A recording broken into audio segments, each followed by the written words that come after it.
Hello everybody, welcome back to Pointlessly Relevant. I am Jeremy Guerin, and today we are going to talk about this week in television. I like a lot of TV shows. I think that we are in a great era of television. It is a very science-fi, comic book-oriented genre that we are into now, and people love it. So I wanted to go through some of the highlights of this week in television, and a lot of the shows that I watch. I really like the CW shows, the DC CW shows, and they have a lot, but I'm talking about the Arrowverse, okay? Established by, obviously, Arrow and Oliver Queen, branches off into, whatever else, The Flash. Then we get Legends of Tomorrow, and then Supergirl falls over at the other channel, and the CW says, well, we want her, and so they bring this show over. And also what that gives is that at least once a year, we get this big 4-show epic crossover that is just amazing, and this year was amazing. But this week, what happened? Okay, in The Flash. I'm liking this season of The Flash. One of the things that I didn't like, and there's not much, but one of the things I didn't like about Season 2 and Season 3, especially Season 3, I was sick and tired of the whole, oh, you thought this guy was fast.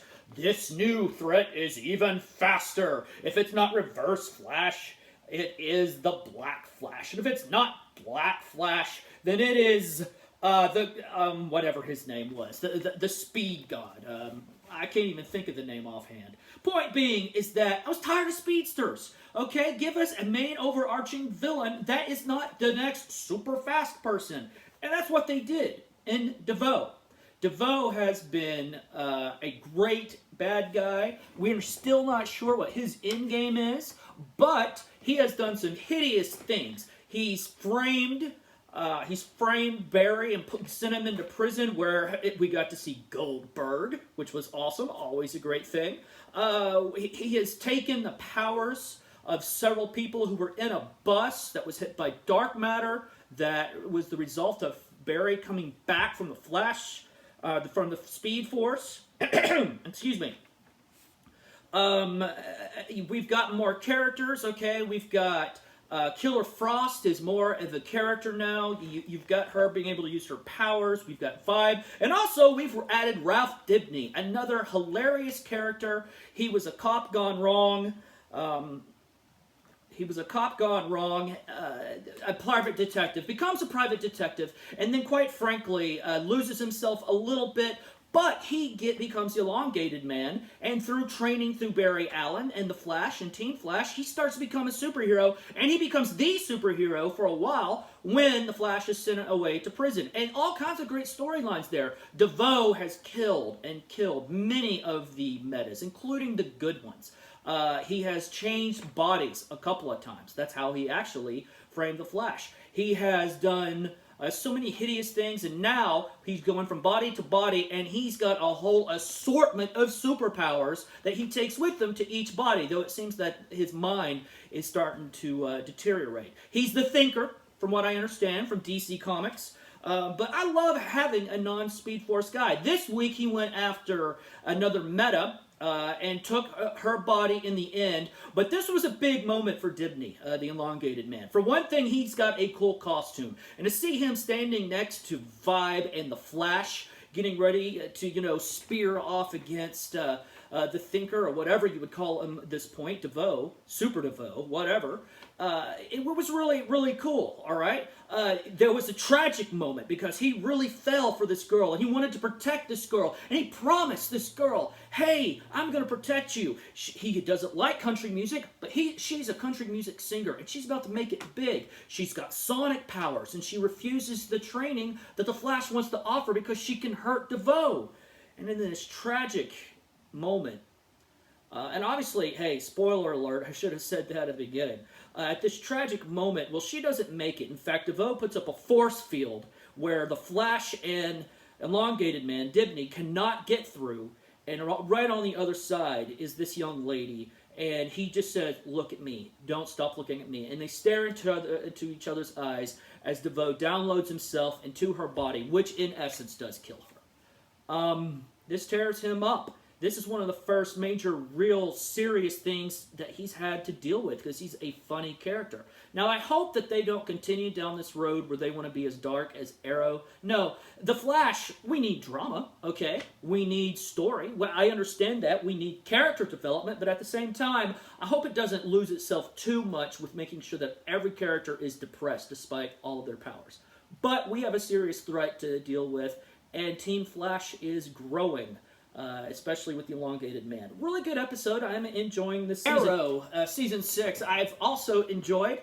Some people have different opinions about it. I think mainly because season 5 was so good that season 6 just kind of feels a little bit different. But I like the difference. And to tell you the truth, I like where they're going with the storyline. We've had Caden James, the bad guy that Felicity rescued from Argus in last season.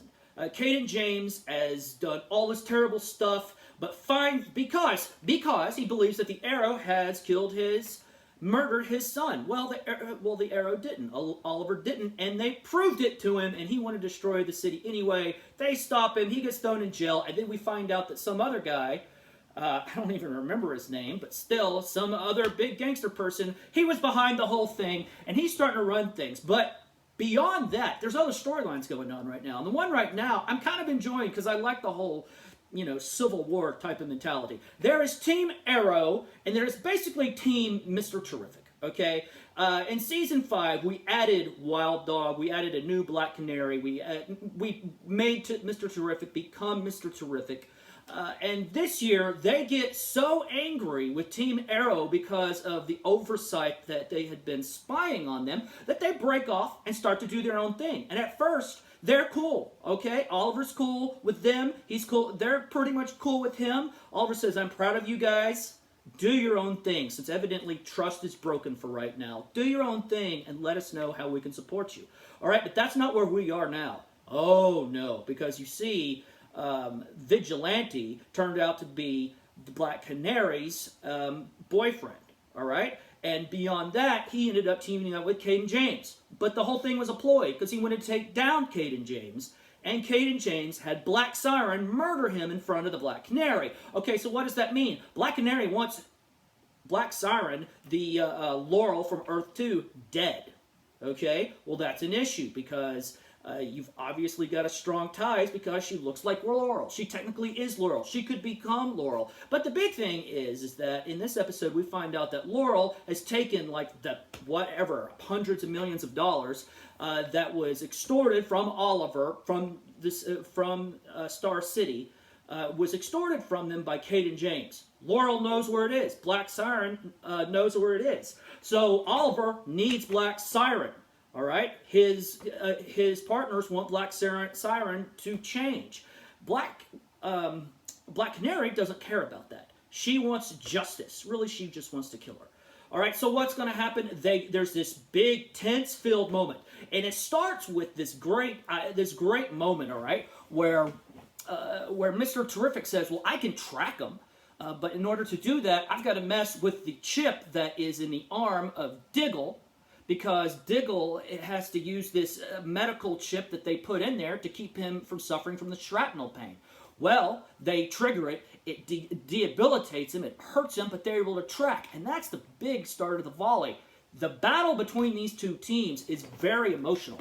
Are we really going to do this? Are we really going to do this? Yes, they do this. And finally, Oliver doesn't hold back, nearly killing Wild Dog. Black Siren gets away. These two teams hate each other now. They have the same overall goal, but they're going to go about it very differently, and trust is completely broken. So, yeah, Arrow this week, I really enjoyed it. Legends, I just love Legends. Legends of Tomorrow. I love the whole idea when it first came about. You know what? We've been producing in the other two shows these other great side characters. We've got the White Canary. We've got Atom. We've got Firestorm. We've got Captain Cold and Heatwave. Okay, they're bad guys, but let's go for it. We bring them together, and they change, and they become this great team, and the team starts to evolve. They kill off Captain Cold. We get a few more appearances of him because of, alternate Earths, timelines, and that kind of deal. Heatwave has become a great hero, but still is a bruiser. We've got more hero after heroes. We have Vixen. We have so many other characters. And also right now they're adding Kid Flash, which is great. And it looks like they're about to add Constantine. John Constantine, probably not forever, but he's about to come back to them through a pretty long story arc. I could very easily see him joining the show full time, which I think would even boost the show even further. Really funny episode, the pirate episode. Okay, really good episode. At the end, however, you've got Ray Palmer, the Atom, being taken hostage from the big bad. Why? Because he came back to rescue the person who he poisoned. All right. Okay, it is what it is. It's just enjoyable, fun, adventure-type television. And I have really enjoyed it for the most part. Flashback. Sorry about this. I should have mentioned it. There was a really funny moment in this episode of The Flash. The girl with the violin who's got the sonic powers, she gets angry and she's racing down the hall because she's going to quit. And Ralph Dibny says, you know, I think I can be like you guys and go down and say something that can bring her back. But I wasn't sure if the whole stop the hero in the hallway thing was copyrighted or something. Really making fun of the fact that that has been a trope and The Flash is kind of making fun of itself. I thought that was really good. But let's flash forward to other things that are going on. Okay, WWE Elimination Chamber Sunday night. If you don't have the WWE subscription, come on. It is incredible. If you don't understand why we love wrestling, then don't try. Maybe I'll do another video on that. But if you are into it, I really loved it. I've heard complaints. One complaint I do agree with, the padding in the Elimination Chamber under the metal grating. Yes, I know that's better for the athletes, but it really hurts the drama because we know when we watch it, when you get body slammed on that, it hurts. I love the Elimination Chamber. I really did. I liked the way it ended. I wasn't rooting for Roman Reigns, but at the same time, now that I know that we're getting the rematch of Roman Reigns versus Brock Lesnar at WrestleMania, that makes me excited. That is going to be a really good match. I am not one of those hipster WWE people who think it's cool to hate the big names. I don't hate Roman Reigns. I don't hate Brock Lesnar. I love them both, and I'm excited about that. Now, I was pulling for Finn Balor because he's my dude. But at the same time, he did great. I tell you who really impressed me was Braun Strowman. I love Braun Strowman. He's our new monster. No more Undertaker. No more, basically no more Kane. Basically no more Big Show. But Braun Strowman is this new guy. And not only is he like 6'8", pushing 400 pounds, he's fast. He can do a kick up. That's when, you know, you're laying flat on the ground and you kick yourself up straight to your feet. He's just so intimidating, and he's huge. At one point, he took every finisher from everybody that was left. He took a AA from John Cena. He took a curb stomp from Seth Rollins. He took the coup de grace from Finn Balor, one of the most dangerous finishers I have ever seen. He took a spear from Roman Reigns, and he gets back up. And he's stumbling around. And then what happens? He falls down and everybody gets on him. It looks like we're finally going to get the pin. And no, that's not what happens. He throws everybody off. It's so cool. And then he takes everyone out systematically. They fight back. But then by the end, he is completely broken. He is just exhausted. And Roman Reigns digs deep and takes him down. You know what? I really enjoyed it. Elimination Chamber is one of my all-time favorite gimmicks of the WWE. I love that match. I really want to see them bring back War Games. With Elimination Chamber being so successful, with War Games being successful in whatever their other little wrestling minor league thing is, it was a cool show. Bring back War Games. But hey, we're doing good. Royal Rumble was a lot of fun. Shinsuke Nakamura, way to be. The Elimination Chamber, a lot of fun. We've still got the Flashpoint, Flash, whatever. I don't know. I always thought it was kind of dumb. But the next one before WrestleMania, and WrestleMania is coming, and it's going to be a big show. Another thing, Ronda Rousey. I'm loving Ronda Rousey. And I know some of our hipster WWE fans will be like, no, she's too famous. She is the most dangerous woman in the world.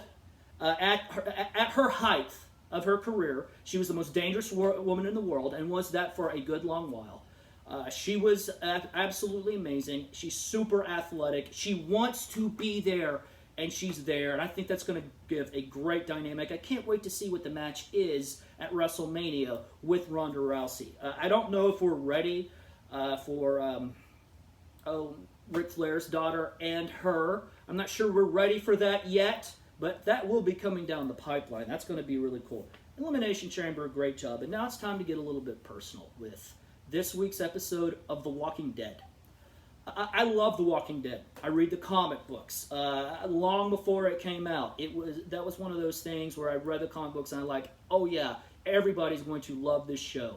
Zombies have finally made the comeback. I'll do a big zombie thing later on. But right now, I just want to talk about this week's The Walking Dead. For those of you who stuck with the show, and I know last season was hard to watch, starting off with that gruesome but great episode that killed off Glenn, that killed off Abraham, Negan, and it was kind of a slow season. It was depressing throughout.